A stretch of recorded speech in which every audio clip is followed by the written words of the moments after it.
নমস্কাৰ। অহা 29 তাৰিখে হ'ব লগা ADREৰ গ্ৰেড 3 এক্সামিনেশ্যনৰ কাৰণে কি পৰিৱৰ্তন হ'ব বা কি নতুন নীতি নিৰ্ধাৰণ কৰা হৈছে সেইখিনি এবাৰ চাই লওঁ। কি চেঞ্জ হৈছে এবাৰ আমি ভালদৰে চাই ল'ম।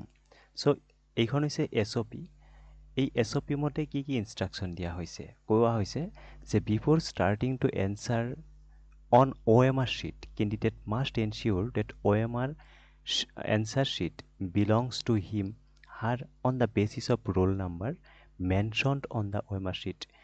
আপোনালোকে কি কৰিব, OMR sheetত নিজৰ ফটো, নিজৰ ৰোল নাম্বাৰ এইবোৰ চেক কৰিহে লিখিব, ষ্টাৰ্ট কৰিব। ৰোল নাম্বাৰ টাইপ কৰা বা যিসমূহ চাৰ্কেল কৰা থাকে সেইসমূহ কৰাৰ আগতে OMR sheetটো ভালদৰে চাই ল'ব যে সেয়া আপোনাৰ লগত মেটচ হৈছেনে, ৰোল নাম্বাৰ মিলিছেনে। নেক্সট কি কৈছে, candidate are advise to verify location. তাৰমানে কোনোবা কেণ্ডিডেটৰ যদি এক্সাম ভেনু দূৰত হয়, ডিষ্টেঞ্চটো বেছি আছে, তেওঁলোকে কি কৰিব লাগে, আগতীয়াকৈ চাই লওক ভেনু। কাৰণ এক্সাম আৰম্ভ হোৱাৰ পিছত কাকো পাৰ্মিট কৰা নহয় এক্সাম হলত এণ্ট্ৰি হ'বৰ কাৰণে। এইবাৰ এইটো চেঞ্জ হৈছে। ইয়াৰ আগতে আছিল যে উইদিন হাফ এন আৱাৰ যদি যায় বা উইদিন 30 মিনিটত যদি যায় সিহঁত, তেতিয়াহ'লে এণ্ট্ৰিটো দিয়ে। কিন্তু এতিয়া আৰু এণ্ট্ৰি নাপাব এক্সাম ষ্টাৰ্ট হৈ যোৱাৰ লগে লগে।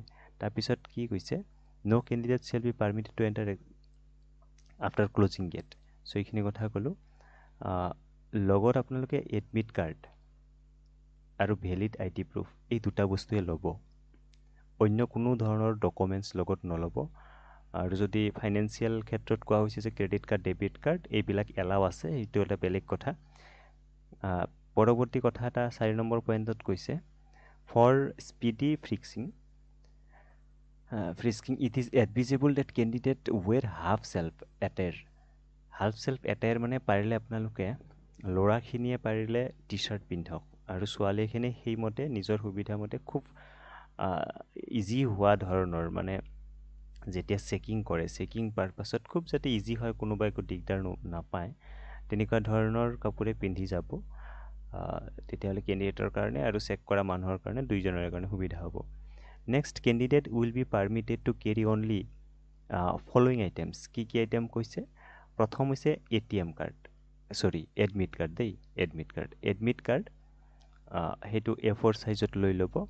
ভেলিড আইডেণ্টিটি প্ৰুফ কি হ'ব, like Aadhaar card, pan card, driving licence, voter ID এই ধৰণৰ যিসমূহ ID কাৰ্ড আছে। আৰু এইবোৰ ফিজিকেল ফৰ্মত লাগিব, মানে কোনো ধৰণৰ ইলেক্ট্ৰনিক হিচাপত তেওঁ দেখুৱাব নোৱাৰে, শ্ব' কৰিব নোৱাৰে। গতিকে পাৰিলে অৰিজিন যোনটো কাৰ্ড আছে সেই অৰিজিন কাৰ্ডটো লগত নিব। অৰিজিন কাৰ্ড নোহোৱাকৈ কিন্তু এণ্ট্ৰি হ'ব নিদিয়ে। নেক্সট 3 নম্বৰত কৈছে, blue black ball pen, plastic card like credit card, debit card and minimum cash. Coin নিনিব দেই, ইয়াত যদিও মেনশ্যন কৰা নাই, কোনেও যাতে কইন নিনিয়ে। কইন নিলে কিন্তু আপোনালোকক তালাচী বেছিকৈ কৰা হ'ব, আপোনালোকৰ প্ৰতি সন্দেহ কৰা হ'ব। গতিকে সেইটো নিনিব, কইনছ নিনিব। নোট লৈ যাওক, 10 ৰুপিজ, 50 ৰুপিজ, 100 ৰুপিজ, 500 ৰুপিজ এই ধৰণৰ কাগজী মুদ্ৰা লৈ যাওক। নেক্সট কোৱা হৈছে,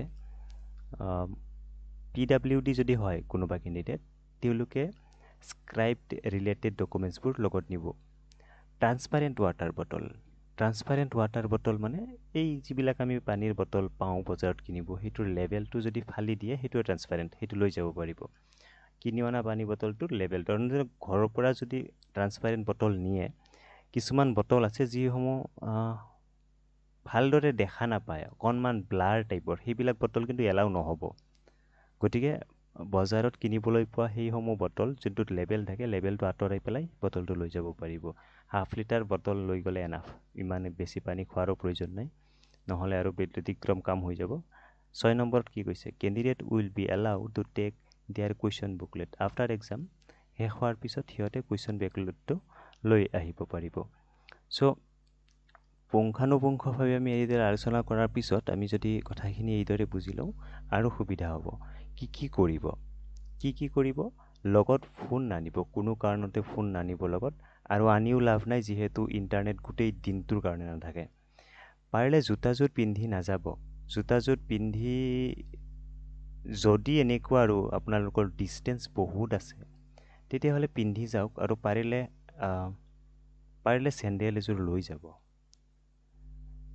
স্লিপাৰ চেণ্ডেল এযোৰ লৈ যাব। পাৰিলে জোতাযোৰ খুলি পেলাই স্লিপাৰ চেণ্ডেলযোৰে পিন্ধক। ব্ৰেচলেট, চেইন, আঙুঠি ইত্যাদি এনেকুৱা কোনো ধৰণৰ এটায়াৰ, কোনো ধৰণৰ ব্ৰেচলেট, চেইন এইসমূহ পিন্ধি নাযাব। এইবিলাক খুলি যাব, ঘৰত থৈ যাব এইবোৰ। এতিয়া কি কৰিব? আপোনালোকে এডমিট কাৰ্ডখন লগত নিবলৈ কেতিয়াও নাপাহৰিব, কোনো কাৰণত নাপাহৰিব। আগদিনা ৰাতি আপোনালোকে এডমিট কাৰ্ড, কলম এইসমূহ থৈ দিব টেবুলত বা য'ত আপুনি উঠিলেই লগে লগে দেখা পায়।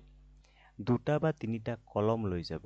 কলম এটা নিনিব, কিবা কাৰণত সি অসুবিধা কৰিব পাৰে। এতিয়া গৰমৰ দিন, চিয়াহী দিগদাৰি কৰি দিব পাৰে। তো 2টা বা 3টা কলম লৈ যাব। ট্ৰান্সপাৰেণ্ট পানীৰ বটল নিব। ট্ৰান্সপাৰেণ্ট পানীৰ বটল মানে ইতিমধ্যে কৈছোঁ যে যিবিলাক পানীৰ বটলৰ লেবেলটো উঠাই দিয়া হয় সেইটোৱে ট্ৰান্সপাৰেণ্ট বটল, অন্য বটল নল'ব। চ' এইখিনিয়ে থুলমূলভাৱে ADREৰ কাৰণে এক সচেতনতামূলক ভিডিঅ' আছিল। ভিডিঅ'টি সকলো কেণ্ডিডেটলৈ পঠাই দিয়ক।